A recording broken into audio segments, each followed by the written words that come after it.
بسم الله الرحمن الرحيم إن الحمد لله تعالى نحمده ونستعينه ونستغفره ونعوذ بالله من شرور أنفسنا ومن سيئات أعمالنا من يهده الله فلا مضل له ومن يضلل فلا هادي له وأشهد أن لا إله إلا الله وحده لا شريك له وأشهد أن محمدا عبده ورسوله صلى الله عليه وعلى آله وصحبه أجمعين أما بعد قال الله تعالى النبي أولى بالمؤمنين من أنفسهم وأزواجهم أمهاتهم کہ نبی اہل ایمان کو ان کی جانوں سے بھی زیادہ مقدم ہے اور نبی کی ازواج اہل ایمان کی مائیں.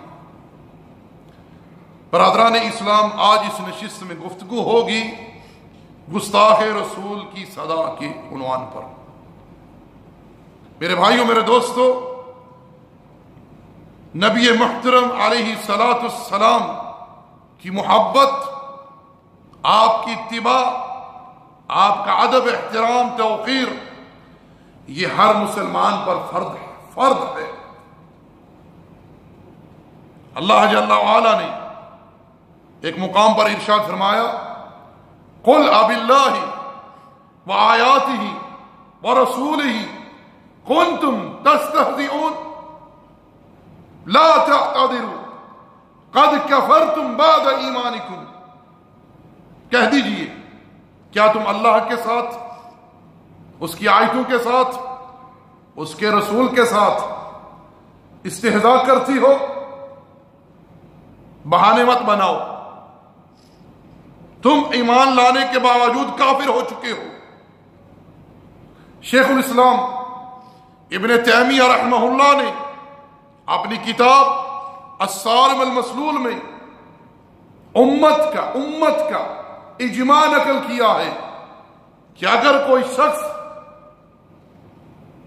چاہے وہ مسلمان ہو یا کافر ہو، اللہ کے رسول علیہ السلام کی شان میں گستاخی کرتا ہے، آپ کا استہزاء کرتا ہے، آپ کو گالی دیتا ہے، ایسا انسان واجب قتل ہے، اسے قتل کیا جائے گا. نبی علیہ السلام کے حقوق میں سے امت پر یہ حق ہے کہ امت ایسے شخص کو، مسلمان ہو یا کافر ہو، اسے قتل کرے گی. یہ کرے گا کون؟ حاکم وقت، ولی امر. ہر بندہ اس چیز کو اپنے ہاتھ میں نہیں لے گا، بشرطے کہ اس کے اوپر جرم ثابت ہو گیا ہے، گواہوں کی موجودگی میں یہ بات ثابت ہو چکی ہے کہ اس بندے نے یا بندی نے امام الانبیاء سید اولاد آدم علیہ السلام کی شان میں گستاخی کی ہے پورے دلائل کے ساتھ. اب اس بندے کو یا بندی کو بالکل مؤخر نہیں کیا جائے گا، اسے اسی وقت قتل کیا جائے گا. یہ نہ ہو گناہ ثابت ہو گیا، گواہوں نے گواہی دے دی، مجرم نے یا مجرمہ نے اقرار و اعتراف کر لیا، پھر اس کیس کو، اس قضیے کو پشت پیچھے ڈال دیا، اس کے جرم کے ارتکاب کو 10 برس گزر گئے، حالانکہ یہی بات وطن کے آئین میں لکھی ہے. کیوں؟ کہاں ہے امت کی غیرت؟ کہاں ہے حب رسول اللہ صلی اللہ علیہ وسلم؟ کیوں اس دن سے اس بات کا تعاقب نہیں کیا گیا؟ کیوں اسی دن سے اس بات کا مطالبہ نہیں کیا گیا؟ ہونا تو یہ چاہیے تھا جب کسی بندے یا بندی پر جرم ثابت ہو گیا گناہوں کی موجودگی میں اور اس ظالم نے اعتراف و اقرار بھی کر لیا، اس کے اوپر اسی وقت قتل کی حد جو ہے وہ نافذ کی جاتی، تاکہ ارد گرد والوں کو عبرت حاصل ہوتی، کسی کی یہ جرت نہ ہوتی کہ وہ اس کائنات کے امام کی شان میں ادنا سی بھی گستاخی کرے. میں یہ کہنا چاہوں گا کافر تو کافر، ان کو چھوڑ دو۔ آج کثیر تعداد مسلمانوں کی جنہوں نے اپنے نبی کی عظمت کو، شان کو، مقام کو نہیں سمجھا۔ واللہ وہ نبی جس کے ساتھ گفتگو کرنے کے بارے میں رب کہتا ہے صحابہ کو صدقہ کر لیا کرو، وہ نبی جن کی زبان سے الفاظ نکلے اللہ کی وحی، جن کا چلنا، اٹھنا، بیٹھنا، سونا رب اسے قرآن بنا دے، جن پر درود بھیجنا رب کی عبادت،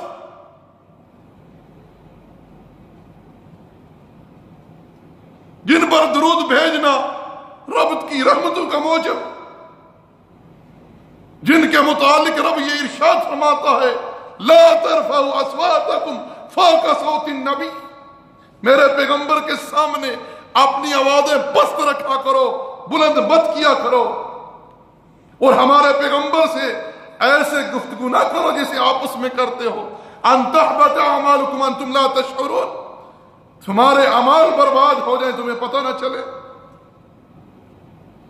اور فرمایا جو لوگ پیغمبر کے سامنے اپنی آوازیں پست رکھتے ہیں اولئک الذین امتحن اللہ قلوبہم للتقوی، یہ وہی لوگ ہیں جن کے دلوں کے تقوی کا امتحان عرش کے رب نے لیا ہے۔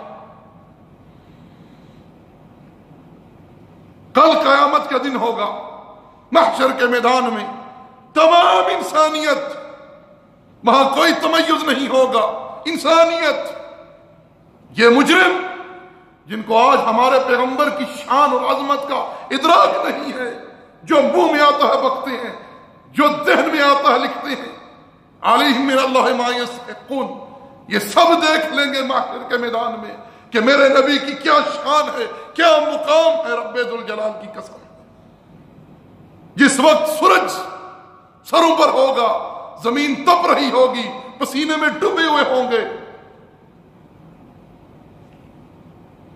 آئیں گے انبیاء کے پاس، نوح کے پاس، ابراہیم کے پاس، موسیٰ عیسیٰ علیہ السلام کے پاس، رب سے گفتگو کیجئے، رب حساب شروع کرے، موقف کے کرب سے ہمیں نجات مل جائے۔ کسی کے اندر جرت نہیں ہوگی، اس دن رب اتنے جلال میں ہوگا کہ رب سے کلام کر سکے۔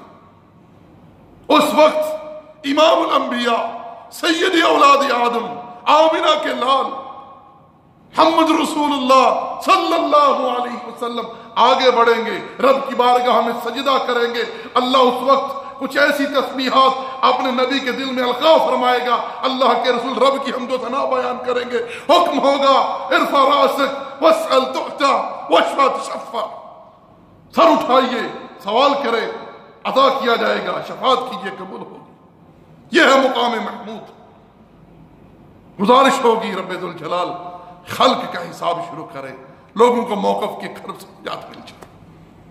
آج اس نبی کی شان کو لوگوں نے سمجھا ہی نہیں، لیکن یاد رکھیں کچھ لوگوں نے اس آڑ میں بہت سارے فتنہ برپا کرنے کی کوشش کی ہے۔ اللہ ان سب لوگوں کو اچھی سمجھ دے۔ میرے بھائیوں، میرے دوستو، اللہ کے رسول نے کبھی بھی فتنے کو پسند نہیں کیا۔ جس یہودی خبیث نے، لبید ابن عاصم نے اللہ کے رسول پر جادو کیا، صحیح بخاری کی حدیث میں موجود ہے یہ قصہ۔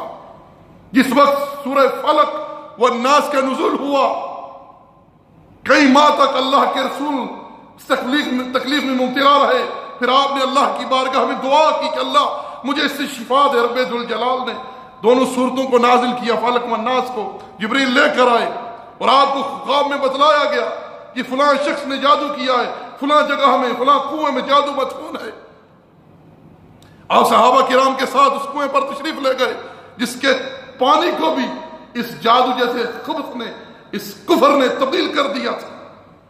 اللہ کے رسول نے وہ جادو نکلوایا، قرآن پڑھا گیا، ان دونوں صورتوں کی تلاوت کی گئی، جادو باطل ہوا، اللہ کے رسول شفا یاب ہو گئے۔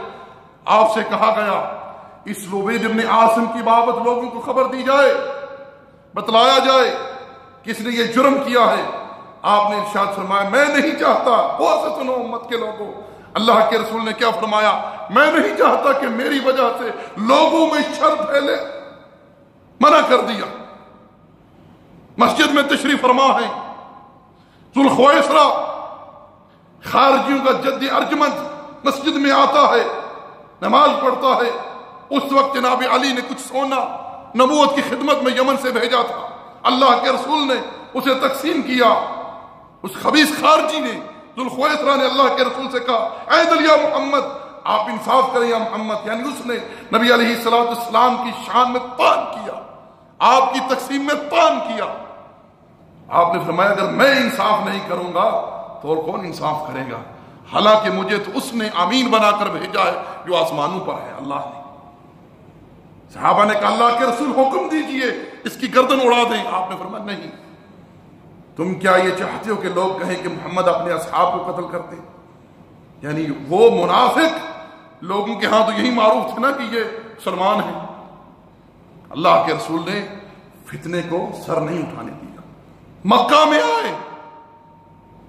میں آئے، عائشہ سے کہا عائشہ میرا جی چاہتا ہے کہ خطیم کو کعبے میں شامل کر دوں، لیکن تیری قوم نئی نئی اسلام میں آئی ہے، کہیں فتنہ نہ ہو جائے، اس لیے آپ نے دل میں اس بات کو رکھا، نہیں ظاہر کیا۔ صلح حدیبیہ کے مقام پر جب صلح نامہ لکھا گیا، جناب علی نے لکھا محمد رسول اللہ، قریشی نے آواز اٹھائی نہیں ہم ان کو رسول نہیں مانتے، اس کلمے کو نکالا جائے۔ آپ نے حکم دیا علی اس کلمے کو مٹا دو۔ جناب علی نے عرض کیا اللہ کے رسول میرے اندر ادباً احتراماً میرے اندر استطاعت نہیں ہے۔ آپ نے فرمایا بتلاؤ وہ کلمہ کہاں ہے؟ بتلائیے۔ آپ نے اپنے ہاتھ سے اس کلمے کو مٹا دیا۔ میرے بھائیوں میرے دوستو، اس میں کوئی شک نہیں ہے کہ نبی محترم کہ گستاخ کی سزا قتل ہے، لیکن ہر آدمی اس معاملے کو اپنے ہاتھ میں نہیں لے گا، یہ وقت حاکم پر بات فرض ہے، اور اگر وہ نہیں کرتا کل قیامت کے دن ہر ایسے شخص کو جو اس بات سے فرار کی راہ لیتا ہے کسی طرح سے بھی، اس کو رب کی بارگاہ میں جواب دینا ہوگا۔ وما علینا الا البلاغ، وصلی اللہ علی نبی محمد وعلی آلہ وصحبہ اجمعین۔